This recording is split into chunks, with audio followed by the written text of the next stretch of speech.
Three important questions you should ask before starting to invest. I think the first and the most important question is your why. And one of the reasons is we live in an information age where there's so much of information on how to save, how to invest in stocks, how to invest in crypto.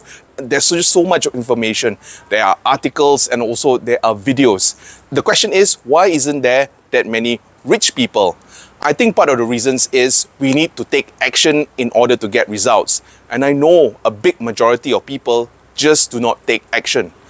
And I think to overcome this is to have a strong why.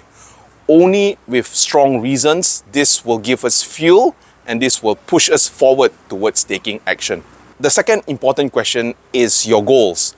And these goals could vary from buying your first car to buying your first house to maybe saving up for your kids' education, whereby we will have a saving and also an investing plan.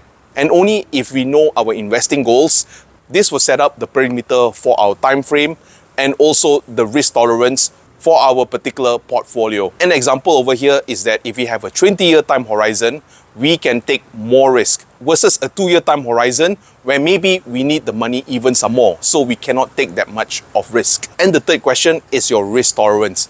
How much of risk are you able to take? Let me give you an example. When I first started investing in my 20s, my risk tolerance was so much higher. Having said that, once I retired, my risk tolerance actually dropped quite significantly as I didn't want to see any of my retirement money just fluctuate with the market movements. And I think why it's important to know our risk tolerance is that we don't want to be too nervous or too afraid, or we don't want any anxiety while investing. Sometimes if we are too nervous or if there's too much of anxiety, that could maybe lead to not so good decisions and we could liquidate our portfolio just out of fear. So knowing our risk tolerance is very, very important.